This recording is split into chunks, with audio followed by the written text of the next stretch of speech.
Assalamualaikum warahmatullahi wabarakatuh. Sebelumnya, perkenalkan saya Rifda Fitriani Saharudin dengan NPM 22150611114 dari kelas PSTIB. Di video kali ini saya akan menjabarkan ataupun menjelaskan secara singkat modul 9 tentang database design mata kuliah sistem basis data. Jadi di modul 9 ini ada 4 subbab yang akan dibahas. Yang pertama itu adalah Introduction to Relational Database Concept, lalu ada Basic Mapping, the Transformation Process, lalu ada Relationship Mapping, dan yang terakhir ada Subtype Mapping. Langsung ke yang pertama yaitu Relational Database.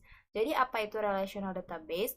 Jadi database relasional adalah database yang dilihat oleh pengguna sebagai kumpulan tabel 2 dimensi, masing-masing berisi baris dan kolom. Nah, di sini bisa dilihat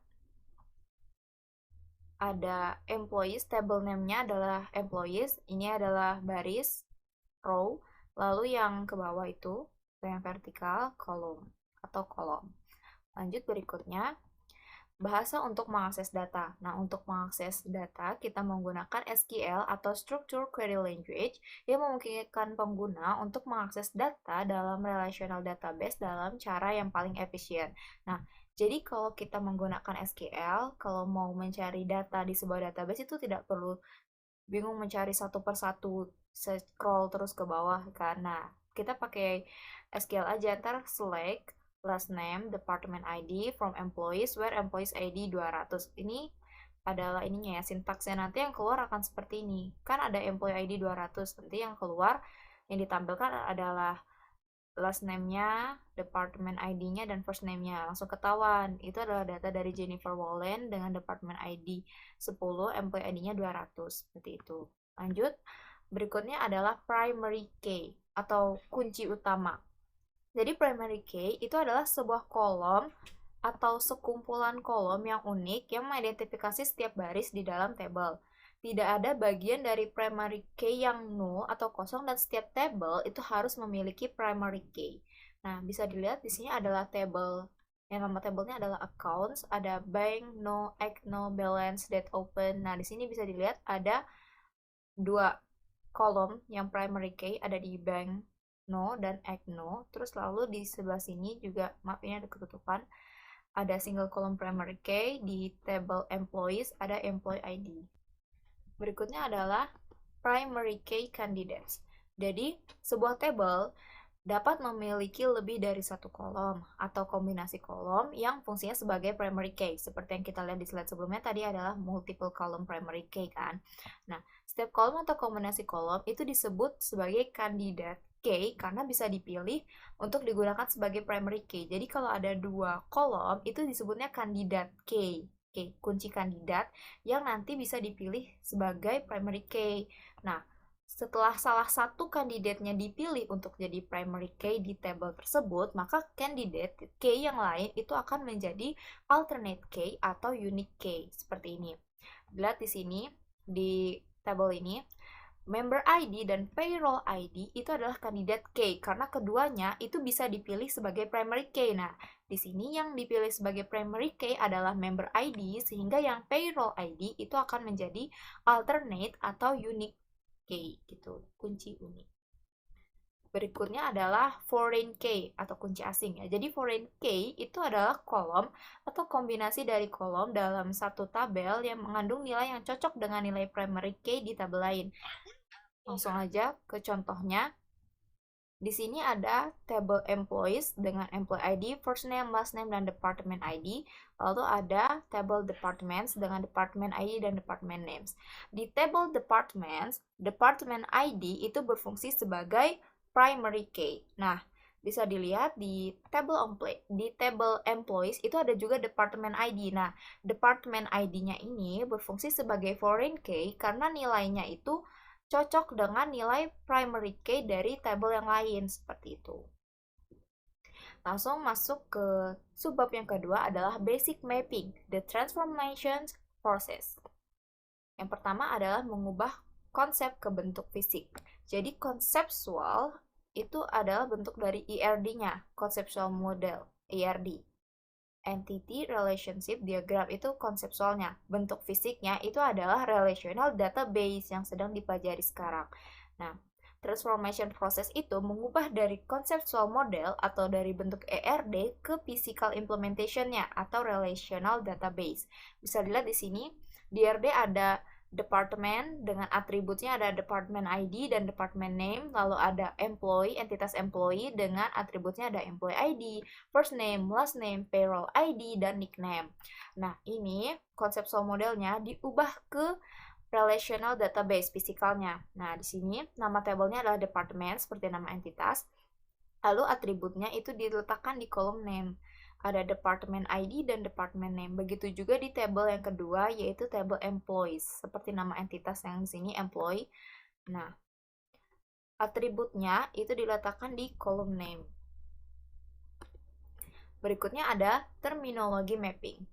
Dia berubah dari analisis atau model konseptualnya itu menjadi implementasi atau model fisiknya. Dan perubahan ini juga berarti sebuah perubahan terminologi, jadi dari entitas itu akan menjadi sebuah tabel seperti yang tadi kan. Nah, entitasnya itu jadi nama tabel, lalu instance itu menjadi baris, atributnya menjadi kolom, primary unique identifier utama menjadi primary key, atau ini primary UID itu menjadi primary key, lalu secondary UID atau unique identifier menjadi unique key, dan relationship-nya itu diubah menjadi kolom foreign key. Di sini bisa dilihat gambarnya dari analisis ke implementation, dari ERD ke physical design. Entity itu jadi table, instance jadi row atau baris, attribute menjadi kolom, primary UID menjadi primary key, secondary UID menjadi unique key, dan relationship menjadi foreign key. Berikutnya adalah notasi diagram table. Baris pertama diagram table berisi tabel nama dan nama pendeknya. Nah, ini tabel nama tabelnya itu tadi nama entitas ya kalau di ERD. Terus nama pendeknya. Terus kolom jenis kunci harus berisi nilai seperti primary key, foreign key, atau unique key. Itu diletakkan di sini. Berikutnya adalah optionality. Akan kosong jika kolom di kolom jenis kunci tadi bakalan kosong kalau di kolom tersebut bukan merupakan bagian dari kunci apapun. Terus kalau di optionality atau optionalitas itu bentuknya seperti bintang ini kalau dia itu mandatory atau wajib, dan bakalan O itu kalau dia opsional, nggak wajib. Mirip-mirip kayak diagram entitas. Terus kolom ketiga itu untuk nama kolom. Kalau yang di ERD itu atribut. Berikutnya adalah menamai tabel dan kolom. Nama table adalah bentuk jamak dari nama entitas. Nah, kalau nama entitas yang di RD-nya atau di konseptualnya itu student, nah ini kan tunggal. Nah, waktu dia ke physical, waktu dibuat tabelnya itu menjadi bentuk jamak, jadi students, tambahan S, begitu. Terus nama kolom mirip dengan nama atribut. Nah, ini nih.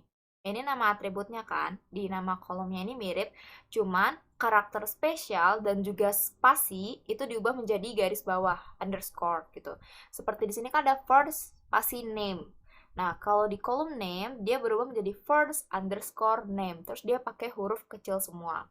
Terus nama kolom itu lebih sering menggunakan nama singkatan daripada nama atribut. Seperti di sini bisa dilihat, kayak street address di kolom name-nya menjadi str_addr gitu.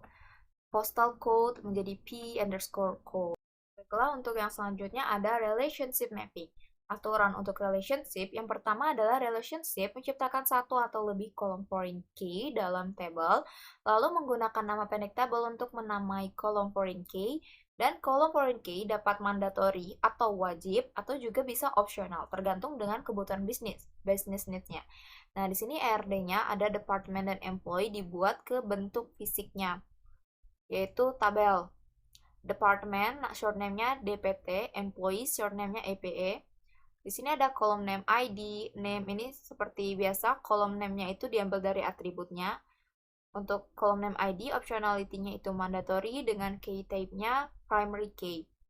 Di sini employees, bisa dilihat di sini ada dua ya, ada dua foreign key. Yang pertama adalah department ID. Ini merupakan foreign key yang mengacu pada ID yang ada di tabel department. Lalu yang kedua di sini adalah, maaf ketutupan, tapi di sini itu sepertinya ada employees ID ya, yang mengacu foreign key yang mengacu pada primary key di column name ID yang ada di table employees. Untuk yang berikutnya adalah mapping mandatory relationship pada satu sisi. Relationship yang mandatory atau wajib di satu sisi atau mandatory wajib di kedua sisi dipetakan persis sama seperti hubungan yang bersifat opsional pada satu sisi. Model konseptual cukup kaya untuk dipahami opsionalitas di kedua ujung hubungan, namun model fisiknya terbatas pada sebuah foreign key yang dapat menerapkan suatu keharusan hubungan hanya di banyak ujung. Nah, bisa dilihat di sini musician dengan band. Ini ada relationship-nya. Musician, a member of band. Band composed of musician gitu. Nah, kalau dibuat ke model fisiknya, ada musicians, MSN, dan bands. Di sini foreign key-nya adalah band ID yang diambil dari primary key ID di table band. Ini dia mandatory ya, yang di satu sisi ini nih. Kalau dia mandatory itu garisnya dia tegas, tidak putus-putus. Berikutnya adalah mapping non-transferable relationship. Non-transferable relationship dalam model konseptual berarti foreign key dalam database tidak bisa diubah, tidak bisa diupdate. Pemrograman tambahan diperlukan bila ingin memastikan bahwa database mengikuti aturan bisnis. Nah, bisa dilihat di sini di table PyChecks column name EP-ID yang merupakan foreign key dari column name ID, primary key dari employees. Di sini bisa dilihat nilainya, nilai dari foreign key ini dia nggak bisa diubah karena dia non-transferable relationship begitu. Berikutnya adalah mapping of barred relationship. Barred relationship, hubungan terlarang, dipetakan ke kolom foreign key di banyak sisi sama seperti hubungan one to many lainnya. Dalam hal ini, kolom foreign key memainkan peran ganda, karena itu juga merupakan bagian dari kunci utama. Nah, bisa dilihat di kolom name bank number, ini disingkat ya bank number dari table accounts, dia merupakan primary key dari table accounts, tapi juga merupakan foreign key karena nilainya itu sama seperti primary case bank number yang ada di table banks gitu. Jadi foreign key yang ada di sini dia memainkan peran ganda karena dia primary key di table account tapi merupakan foreign key yang nilainya itu sama seperti bank number primary key di table banks gitu. Berikutnya nih ada many to many relationship dan one to one relationship. Bisa dilihat kan kalau one to one relationship ya dia cuma satu, foreign key, unique key dari CBI code itu refers to primary kode yang ada di cubicles. Nah, kalau many to many ya di sini ada banyak ya berhubungannya. Dia tuh seperti CTC-ID, di sini dia merupakan primary key tapi juga merupakan foreign key yang nilainya tuh mengacu pada primary key ID yang ada di table critics, dan MVID dia itu primary key di table reviews juga merupakan foreign key karena nilainya mengacu pada primary case ID yang ada di table movies. Tuh. Masuk ke sub yang berikutnya, nomor 4, yaitu ada subtype mapping. Yang pertama itu ada supertype implementation single table. Rules-nya adalah yang pertama, tabel hanya satu tabel yang dibuat, berapapun jumlah subtipenya. Yang kedua ada kolom. Tabel tunggal mendapat satu kolom untuk setiap atribut dari supertype bersama dengan opsionalitas asli dari atribut. Tabel juga mendapat kolom untuk setiap atribut yang dimiliki subtipe, tapi semua kolom menjadi opsional. Yang berikutnya, selain itu, kolom mandatory atau yang wajib harus dibuat dan untuk bertindak sebagai kolom diskriminator untuk membedakan subtipe entitas yang berbeda. Untuk identifier atau pengidentifikasinya, pengidentifikasi unik atau unique identifier UID berubah menjadi UID utama, primary UID, dan unique case. Untuk relationship-nya, hubungan pada tingkat supertype berubah seperti biasa. Hubungan di tingkat subtype diimplementasikan sebagai kolom optional foreign key.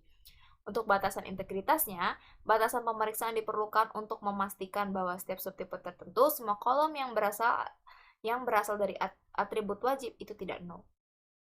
Nah, ini adalah contoh dari supertype implementation single type. single table. Dia hanya ada satu tabel yang dibuat berapapun jumlah subtipenya. Yang berikutnya adalah subtype implementation to tables. Rules-nya, tabel ada satu tabel per subtipe tingkat pertama. Untuk kolomnya, setiap tabel mendapat satu kolom untuk setiap atribut supertipe bersama dengan optionalitas aslinya. Setiap tabel juga mendapat satu kolom untuk setiap atribut yang dimilikinya ke subtipe beserta optionalitas aslinya. Untuk pengidentifikasi atau identifier, yang pertama ada primary UID pada tingkat supertipe menciptakan primary key untuk setiap supertipe, dan untuk secondary UID dari supertipe menjadi unique key di setiap table. Untuk hubungan atau relationship-nya, semua tabel mendapatkan foreign key untuk hubungan pada tingkat supertipe dengan optionalitas asli, dan untuk hubungan pada tingkat subtipe, foreign key diterapkan di tabel tempatnya dipetakan, optionalitas aslinya dipertahankan. Baiklah, cukup sekian penjelasan dari saya. Saya ucapkan terima kasih dan mohon maaf apabila ada salah kata. Assalamualaikum warahmatullahi wabarakatuh.